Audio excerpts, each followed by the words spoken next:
The Early Childhood Service Systems, IECSS, is a research project working to better understand programs for children with disabilities. The project uses interviews with families to better understand processes and procedures to access activities and accessibility in daily lives. For disabled children, this can lead to recommendations for educators and government to make changes that are based on experience of children and families. The IECSS project is a 9-year partnership between university researchers, community organizations, and governments. The partners are working together to better understand disability in early childhood. From the outset, the research partners wanted to hear from Indigenous families, families living with low-income, Black families, families of color, as well as families living in different geographical locations, including rural, remote, and indigenous communities, grounding their work in everyday decisions and activities of children and families. Help the research team better understand how disability is accounted for in children's identities, participation, and exclusion from early childhood environments. The partners who started the project decided which researchers they wanted to work with. They also chose to have 3 advisory committees: the Youth Advisory Committee, the Indigenous Elders Council, and the International Advisory Committee. The partners also planned for specific analysis of the interaction of disability and race. As a result of the project, it now has a Black Experience Advisory Committee, which I am a part of. Currently, the project communities consist of the County of Wellington, Ontario, the District of Temiskaming, Ontario, the cities of Toronto and Hamilton, Ontario, the region of Peel, Ontario, Constance Lake First Nations, Hearst, Ontario, Brandon, Manitoba, Conox Valley, Powell River, British Columbia, and Yellowknife, Northwest Territories. This podcast series is a collaboration between IECSS and the Let's Have This Conversation podcast. The series will present different conversations inspired by different analytical threads emerging from the everyday lives of disabled children and their families, documented through the IECSS project. For a full list of IECSS research members and those involved in this podcast, please see the show notes. Episode 1 features discussions with IECSS Youth Advisory Committee members, IECSS Project Coordinator Avneet Atwell. They discuss what they've learned while working on the advisory committee and advice for families, educators, and other professionals. Avneet Atwell is one of the project coordinators for the project, and she says, by engaging with the youth, it provides an opportunity to really get to the heartbeat of the matter. I think I've been a part of a lot of the interviews with the families and learning from families. So the focus of our research project is the early years, so those very little children. So some of them, when families start the project, the children are 2, 3, 4 years old. So they might not be able to talk to us about all the processes that are required to engage with services, all those application forms, meetings with professionals. So when we talk to families, it gives us a different perspective. We get to learn about those processes that families are required to engage in with different institutions and services in order to get access for their child and to get the supports that they require for their child. So the families give us a very unique perspective on access to services within the early years sector. Gregory Doucette, Munish Nunya, Grace Sweetman, and Calla Davies are all members of the Youth Advisory Committee for the project, and I had a chance to sit down with all of them to reflect upon why they got involved in the project in the first place, the need for education amongst the child service sector, and the people they are intending to service, and the messages they hope this project provides on a grander scale. I began our discussion by asking all of them why it was essentially important to all of them to get involved in this endeavor. And tell me, Gregory, tell me about the project that you're embarking on and what sort of purpose you hope that the project that we're talking about today in this podcast serves other people. We're hoping that it could be a resource for parents of children with disability, young children, especially with disabilities, to be able to look at or to be able to obtain to better understand the services that are available to them, especially in the school system, because the school system is the hardest to navigate. And I have much firsthand experience with that. I think it was really important for me to be part of this project because as a person with disabilities, I really want to help other kids with disabilities experiencing the same kind of struggles. And I thought it was a really great opportunity to share concerns of the community as a person with disability, as a person with albinism, and share because I know that there are going to be a lot more kids just like me that are going to face the same struggles. And I want to make sure that they have the best possibility to succeed. And so that's why one of the main reasons I really wanted to, because I knew if we didn't really change it, it would still have the same kind of problems. So that's what kind of motivated me to I want to help the next person coming through the door. Because I've really seen the benefits of knowing how to advocate for yourself in systems because of the way that I grew up and the way my parents helped me learn about these things. And so I think it's really important that all people with disabilities have the same opportunities that I had. Well, I started working with the IECSS. I think it was the fall of grade 10, and it was at a conference in Ottawa at Carleton University.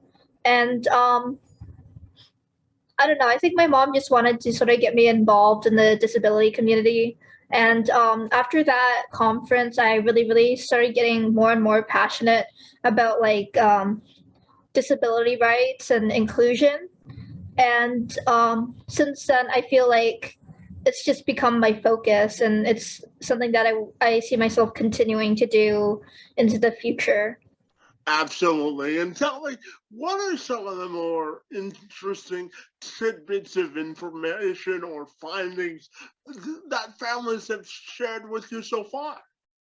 So I think a lot of the families talk about the amount of work that is required in order to access services. So again, filling out all those applications, going to meetings, engaging with all these professionals. So families do a lot of work in order to get access for their young children. And I think another thing that's been coming out of our research is intersectionality. So different families and different children do have different experiences based on their identities. So whether it be class, race, citizenship status, geographic location. So even if we're thinking about rural Ontario versus urban places in Ontario, the experiences differ quite a bit. And so we do have a diverse group of families that participate in the study, and it gives us insights into how intersectionality plays a role in families' experiences. Yeah, absolutely. And let's talk a little bit about the education in terms of services.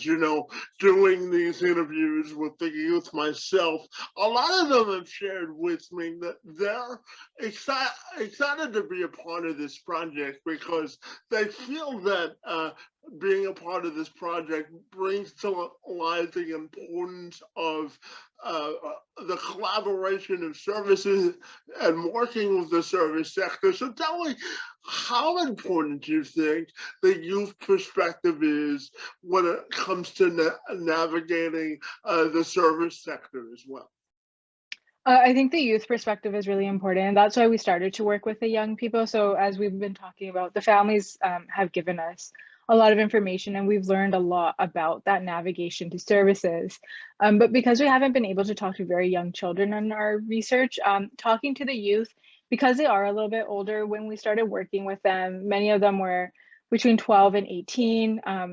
It's been 4 years now, so a lot of them are in high school or gone off into other post-secondary education or after, adult opportunities. So because they're a little bit older, they're able to now reflect on those early experiences that they had, and provide advice to educators, professionals, and also provide advice to families and young children. So in our work with them and the different activities that we've engaged with, we've been talking to them a lot about our research findings and what they think is important from those findings, and how we should be sharing them. And, we wrote an article with a few of them last year specifically about the education system. And some of the key ideas that came out of that is that they really want educators to be talking to them directly about what they require. And they discuss how if educators and professionals want to understand the experiences of disabled young children, the only way really to do that is to directly speak to them. So this isn't only important for educators but for all professionals. But then they also highlight that some of their early experiences within the education system, people stared at them, would ask odd questions, or they would see people talking about them. And so they highlight that when we think about the early years in education when children are really young, there's this fear that adults sometimes have about talking about disability in general, so talking to children about disability. And so the young people have really highlighted that it's really important for educators and professionals to talk to all children about disability, and the classroom, I think, provides a great space for this. And so one thing that we've been working with them on is creating this website to share our research findings, and putting our research findings in child-friendly language. And so that's one resource that, educators could use to start having those conversations with young children. So I think that's one of the greatest things that we've learned from them, is that importance of engaging in these conversations and not being scared to have these conversations with children. And they also talked a little bit in some of our earlier meetings about how educators and professionals sometimes really focus on the here and now and what do we need right now. But a lot of them talked about how they also want educators and professionals to consider their futures. So as they get older, what are the opportunities? What does the world look like after school? And this also connects to the idea of fostering a positive disability identity. And that's something that's been highlighted by our young people. And they say that, again, that educators play an important role in that. For this group of talented panelists, one message they wanted to convey with the strongest sense of conviction was the importance of building a strong sense of community and inclusion within a community of support in order to successfully navigate the early years with a disability. I would say that it's okay to speak up for yourself. A lot of people are going to try and tell you what you can and cannot do. but only you know what you can and cannot do. Only you have that power over yourself. So just remember that you are the ultimate decider of how your life will go. Even though you may face extra barriers, you can always overcome them if you're willing to try and willing to ask for help. And tell me, what advice would you have for young parents who are just beginning their journey with a young child with a disability? So what I learned from my parents is that you just kind of have to keep searching. You might not always get the answers that you want, but you just have to keep searching for, because there's always something out there, something more that you can do to help your child. Another opinion, another doctor, and that's difficult. It's not always easy, but there are possibilities. And also, it's very important to help your child learn how to advocate for themselves, because when you're no longer there, then they'll have the tools to be able to help themselves in the future. Yeah. I would say that don't be worried. Everything is going to be all fine. And also continue to look for opportunities to connect with the community, and always make sure that the child will have this community and a group of peers just like them, so they don't really feel isolated, but rather feel like they have a community with other people like them.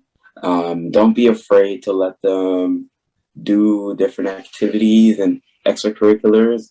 I'm sure the community will have some for that child, and just encourage them to do their best in everything they do, and in whatever they do, I would say.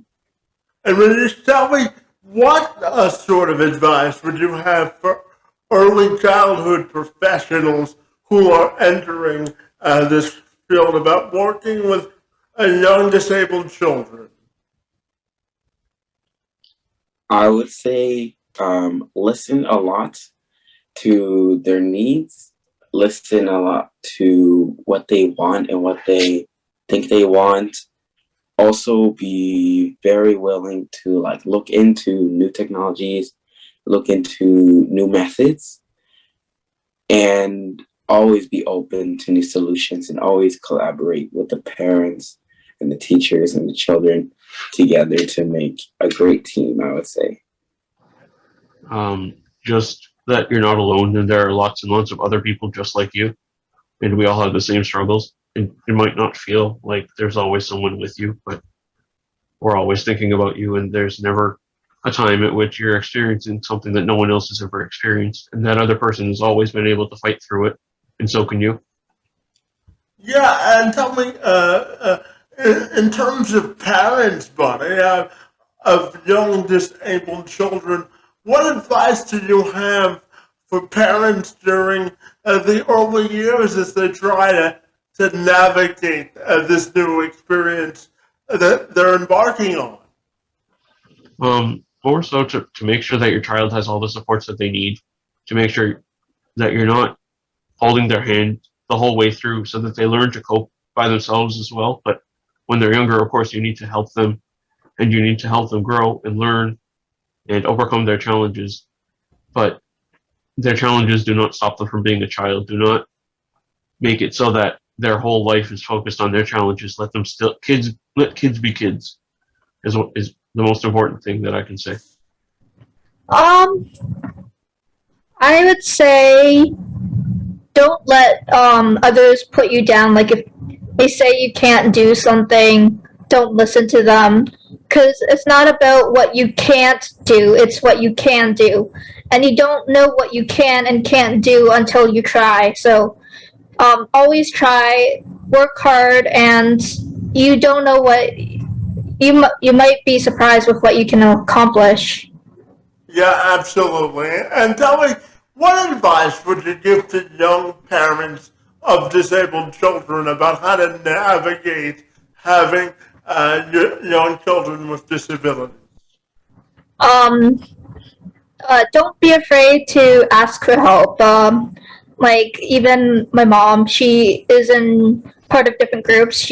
I think she's in Facebook groups and she talks to other parents who also have disabled children. I think that kind of connection and community is really important, and yeah. Yeah, absolutely. And tell me, what sort of advice would you have for anyone that wants to pursue working with early child or young children with disabilities? What sort of advice would you give to professionals that want to enter the early childhood space with disabilities?